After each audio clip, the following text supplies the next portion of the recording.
Hello, எல்லாருக்கும் வணக்கம். நான் விக்னேஷ். நான் லாஸ்ட் வீடியோவில் சொல்லியிருந்த மாதிரி ஒரு ரேலி பூட் கேம்ப் வந்திருக்காங்க. இங்கே இது நடந்துச்சுன்னு பார்த்தீங்கன்னா ட்ரைபல் அட்வென்ச்சர் கஃபேனுங்கிற ஒரு பிளேஸில். ஸோ இங்கே வந்து இது அவங்களோட ஓன் ப்ராப்பர்ட்டி. இங்கே நாங்கள் போன ட்ரையலாக இருக்கட்டும், இங்கே போன சர்க்கியூட், இது எல்லாமே வந்து இவங்களோட ஓன் ப்ராப்பர்ட்டி. வேறு லெவலில் இருந்துச்சுங்க. அதுக்கு முன்னாடி ஒரு ஃபியூ வீடியோ கிளிப்ஸ் வந்துச்சுல, ஸ்டண்ட் வீடியோ கிளிப்ஸ் எப்படி இருந்துச்சுங்க? நல்லா இருந்துச்சா? எஸ், அவங்களாம் நேஷ்னல் ரேலி சாம்பியன்ஸுங்க. ஸோ அவங்க பெர்ஃபார்ம் பண்ண ஸ்டன்ட்ஸ் தான். அது மட்டும் இல்லை, இங்கே இன்னொரு வந்திருந்தார். அவர் வந்து ஜான் பரிட்டான்னு அவர் பேர். அவர் வந்து இன்டர்நேஷ்னல் ரைடர். அவர் டக்கருங்கிற ஒரு ரேஸில் வந்து பார்ட்டிசிபேட் பண்ணி 2020 சம் 5th பொசிஷன் அண்ட் 2022 வந்து 7th பொசிஷன் ஓவராலாக கம்ப்ளீட் பண்ணியிருக்காரு. மேபி ராங்காகவும் இருக்கலாம், நீங்கள் வந்து செக் பண்ணி பாருங்கள். பட் அவரோட எக்ஸ்பீரியன்ஸு இதெல்லாம் வந்து ஷேர் பண்ணாங்க. ரொம்ப இன்ட்ரெஸ்டிங்காக இருந்துச்சு, ப்ளஸ் யூஸ்ஃபுல்லாகவும் இருந்துச்சு. அதே மாதிரி அந்த டக்கருங்கிற ரேஸ் பற்றி நான் சொல்லணுங்க. அந்த டக்கருங்கிற ரேஸ் பார்த்திங்கன்னா ஒரு 10 to 15 days வந்து நடக்கும் அந்த ஈவெண்ட்டு. ஸோ இந்த டோட்டல் கிலோமீட்டர்ஸ் பார்த்திங்கன்னா 7,000 to 8,000 வந்து அப்ராக்சிமேட்டாக ஓட்டுவாங்க. பர் டே ஆவரேஜாக பார்த்திங்கன்னா 600 to 700 கிலோமீட்டர்ஸ் அவங்க ஓட்டணும். அது வந்து ஒரு டெசர்ட்டில் ஓட்டுற மாதிரி இருக்குங்க. கொஞ்சம் யோசிச்சு பாருங்கள், டெய்லி வந்து 500 to 600 கிலோமீட்டர்ஸ் வந்து நீங்கள் ஓட்டணும். அதுவும் டெசர்ட்டில் ஓட்டணுன்னா எவ்வளோ கஷ்டமாக இருக்கும். ஸோ எஸ், அந்த ரேலியில் வந்து ஓட்டினவரோட எக்ஸ்பீரியன்ஸ் தான் கேட்டோம். அவரோட மைண்ட் செட் எப்படி இருக்கும் ஓட்டும் போது, அது எவ்வளோ டிஃபிகல்ட்டாக இருக்கும். ஸோ இதெல்லாம் அவர் வந்து எக்ஸ்பிளைன் பண்ணாங்க. அது ரொம்ப இன்ட்ரெஸ்டிங்காக இருந்துச்சு. இன்னொன்று, அந்த இன்ட்ரெஸ்டிங் இன்னும் ஒரு படி மேலே கொண்டு போயிட்டு எங்களுக்கு ஒரு 3 எக்ஸசைஸ் இருந்துச்சுங்க. ஸோ அது என்ன எக்ஸசைஸ்ன்னு பார்த்தீங்கன்னா ரோட் புக் நேவிகேஷன்னு சொல்லிவிட்டு, அது என்னென்னா பேசிக்காக மேப் நேவிகேஷன் தாங்க. ஸோ டிஜிட்டலாக இருக்காது, அது வந்து கம்ப்ளீட்டாக ஒரு மேனுவல் புக் மாதிரி இருக்கும். ஸோ இதில் வந்து ஆங்கிள், அதுக்கப்புறம் வந்து அங்கே வந்து பிளேஸ்லாம் வந்து ரொம்ப மேனுவலாக கொடுத்துருப்பாங்க. ஸோ அதை பேஸ் பண்ணி தான் அந்த ரேஸே கம்ப்ளீட் பண்ணோம். நிறைய பெனால்ட்டிஸ், வே பாயிண்ட்டு, அதுக்கப்புறம் செக் பாயிண்ட்டு, நிறையா ப்ரொசீஜர்ஸ்லாம் இருந்துச்சுங்க. ஸோ இன்ட்ரெஸ்டிங்காக இருந்துச்சு. ஸோ அடுத்தது எங்கேன்னு பார்த்தீங்கன்னா ஒரு சின்ன ட்ரையல் போனோம். இந்த ட்ரையல் தான் நீங்கள் இப்போ பார்த்துட்ருக்கிறது. நிறைய இன்க்ளைன்ஸ் இருந்துச்சுங்க. ஸோ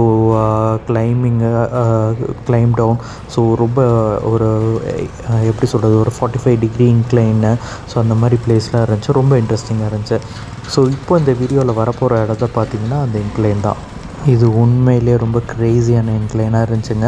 ஆக்சுவலாக வீடியோவில் உங்களுக்கு எப்படி தெரியுதுன்னு தெரில, பட் ரியலாக அங்கே வந்து இந்த ஸ்லோப்பை பார்க்கும்போது ஓகே, இது ஏறணுமா ஏற வேண்டாமாங்கிற மாதிரி தாட் இருந்துச்சு. ஏன்னா இந்த இன்க்ளைன் ஏறின அடுத்த நிமிஷமே நீங்கள் வந்து லெஃப்ட் எடுக்கணும், இல்லாட்டி அந்த சைட் பார்க்குறீங்களே அங்கே வந்து நம்ம விழுகிறதுக்கான சான்சஸ் நிறையாவே இருந்துச்சு. இருக்குங்கிறத சொல்கிறத விட ஆல்ரெடி ஒருத்தர் விழுந்துட்டாங்க நான் இந்த இன்க்ளைன் ஏறுறதுக்கு முன்னாடி. ஸோ ரொம்ப கேர்ஃபுல்லாக தான் ஏறணும். ஜஸ்ட் த்ராட்டிலில் மட்டும் ஃபோக்கஸ்டாக இருந்தால் போதும், அவ்வளோதான். அது த்ராட்டில் கொடுத்தீங்கன்னா வண்டி மூவ் ஆகும், த்ராட்டில் ஸ்டாப் பண்ணிங்கன்னா ஸ்டாப் ஆகும்.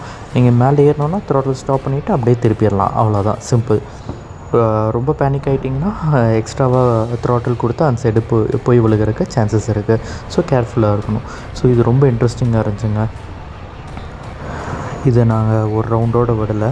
நான் வந்து ஃபஸ்ட் டைம் வந்து பண்ணதுக்கப்புறம் வந்து எனக்கு ரொம்ப ரிப்பீட்டடாக இது பண்ணணுன்னு ஆசை வந்துருச்சு. ஸோ நான் விடலைங்க. செகண்ட், தேர்டுன்னு ஒரு 3-4 டைம்ஸ் இந்த இன்க்ளைனை வந்து ட்ரை பண்ணிகிட்டே இருந்தேன். ஸோ இந்த வீடியோவில் நான் ஒரு 2 தடவை வந்து அதை கிளைம் பண்ண அது போட்டிருக்கேன். எஸ், அது ஒரு சேலஞ்சிங்காக இருந்துச்சு, ஒரு மாதிரி டேரிங்காகவும் இருந்துச்சுங்க. அப்புறம் இங்கே வந்ததில் நான் ஒருத்ததாங்க வந்து V-Stormல வந்திருக்கேன். ஸோ இந்த ரேலி பூட் கேம்பில் பார்த்தீங்கன்னா KTM, எக்ஸ்பல்ஸ், ஹிமாலயன். ஸோ இது எல்லாமே வந்து ADV செக்மெண்ட் பைக்ஸு. ஸோ இதில் தான் வந்து எல்லாம் மாஸ் காட்டிகிட்டு இருந்தாங்க. நான் மட்டும்தான், என்னோடய வண்டி மட்டும்தான் பிளாக் வித் எல்லோ. இது V-Stormோட ஒரு யூனிக் கலர். ஸோ இந்த பைக்கு இங்கே இருந்தாலும் ஈஸியாக கண்டுபிடிச்சிடலாங்க, அந்த மாதிரி இருந்துச்சு. ஒரு ஆட் மேன் அவுட் மாதிரி தான் இருந்துச்சு என் பைக்கு. ஸோ நிறைய பேருக்கு கேட்பாங்க, V-Storm வந்து ஆஃப் ரோட் பண்ண முடியுமா? ஸோ அப்படின்னு கேட்குற எல்லாருக்குமே இது ஒரு ஆன்சராக இருக்கும். ஏன்னா எஸ், இந்த இன்ஜின் வந்து capable enough to go for off roading. இது வந்து நல்லாவே நிறையா ஆஃப் ரோட் ட்ரையல்ஸ்லாம் நான் இந்த பைக்கில் ட்ரை பண்ணிட்டேங்க. ரொம்ப சூப்பராக இருக்கும். இந்த பைக்கில் வந்து ஒரே டிஸ்அட்வான்டேஜாக நீங்கள் ஃபீல் பண்ணுறது என்னென்னு பார்த்தீங்கன்னா, சஸ்பென்ஷன் ட்ராவல் வந்து கொஞ்சம் கம்மிங்க. நீங்கள் வந்து ஏதாச்சும் ஒரு ஜம்ப்பெல்லாம் எடுத்திங்கன்னா உங்களுக்கு வந்து டக்குன்னு பாட்டம் வந்து ஹிட் ஆகும். ஸோ அது ஒன்று தான் ப்ராப்ளம் தவிர, மற்றபடி இன்ஜின்லாம் வந்து ஃபைன் டியூன்டு இன்ஜின். ஸோ ரொம்ப ரிலேபிளான இன்ஜினு, நல்லா பெர்ஃபார்ம் கொடுக்குங்க. இன்க்ளைனாக இருந்தாலும் சரி, ஒரு பர்ஃபெக்டான டார்க்கு, இது எல்லாமே பக்காவாக இது கொடுக்கும். ஸோ அது வந்து டவுட்டே கிடையாது. ஆஃப் ரோடுக்கு நீங்கள் யாராச்சும் வந்து எடுக்கணும், ப்ளஸ் டூரிங்க்கும் வந்து நீங்கள் போகணுன்னா டெஃபினட்டாக you can give it a try. ஓகேங்க. ஸோ கொஞ்சம் நேரம் வந்து ஒரு நல்ல மியூசிக்கோட வீடியோவை என்ஜாய் பண்ணுங்கள். நான் திரும்பி கொஞ்சம் நேரத்தில் வந்து உங்களுக்கு இன்னொரு இன்ட்ரெஸ்டிங்கான ஒரு விஷயத்தை வந்து எக்ஸ்பிளைன் பண்ணுறேன்.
ஐ ஹோப் இந்த ஷார்ட் ரைடில் நீங்கள் எல்லோரும் நல்லா என்ஜாய் பண்ணியிருப்பீங்கன்னு. அடுத்த விஷயம் என்னென்னு பார்த்தீங்கன்னா, இந்த பூட் கேம்பில் எனக்கு நிறைய நெட்வொர்க் பில்ட் ஆச்சுங்க. ப்ளஸ் இந்த பைக்கர் கம்யூனிட்டி பொறுத்த வரைக்கும் வந்து எல்லோரும் அவங்களோட எக்ஸ்பீரியன்ஸை ஷேர் பண்ணாங்க. ஸோ என்னோடய எக்ஸ்பீரியன்ஸை ஷேர் பண்ண ஒரு ஹெல்த்தியான ஒரு நெட்வொர்க் பில்ட் ஆச்சுங்க. எஸ், அடுத்தது அவங்க ட்ரையலுக்கு போகும்போது எங்களை இன்வைட் பண்ணாங்க. நாங்கள் ட்ரையலுக்கு அவங்கள இன்வைட் பண்ணோம். இது ஒரு மாதிரி ஹெல்த்தி கம்யூனிட்டியாக ஃபீல் ஆச்சுங்க. ஸோ எஸ், இது அந்த பூட் கேம்போட ஒரு அட்வான்டேஜாக நான் பார்க்குறேன்.